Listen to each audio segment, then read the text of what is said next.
Hello， 欢迎收看《Go Go 拱哈位》，我是敏华。我们今天来到海生馆，里头有很多的鲨鱼、萨还有金鱼哦。为什么来到这？因为透过镜头要带大家去体验一下不一样的住宿体验哦。跟着镜头一起走喽。白天的海生馆动脑念，鱼儿悠游，珊瑚抢镜，渡海底龙，走得看到鲨也能够看到各种不同的海洋生物。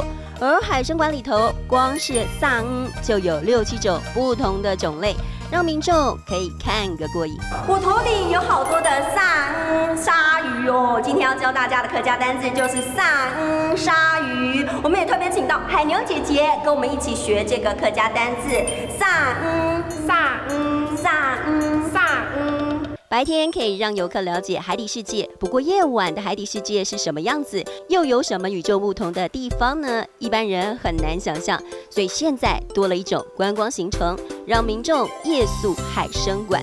不过睡前也没闲着，导览员纳修田通会先带大家去看看夜晚的海中生物。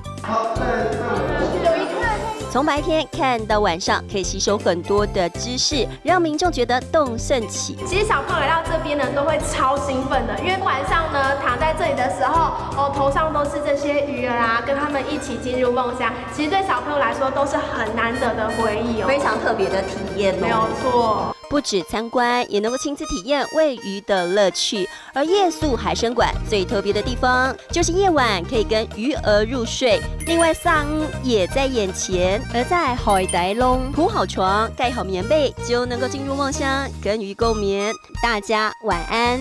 Hello， 各位观众朋友们，今天跟着敏华来看到这个在海底隧道里面的鲨鱼，有没有非常的壮观呢？重点是我们今天也学到新的领域、新的客家话喽，一起来复习一遍吧。来看到第一个词就是隧道，窿。第二个词呢就是鲨鱼，鲨。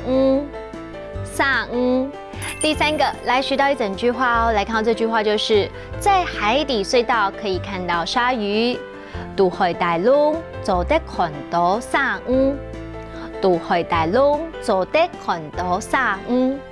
你们都有学会了吗？下一次亲自来到这边看的时候，记得要复习一下你的客家话喽。我们下次见，拜拜。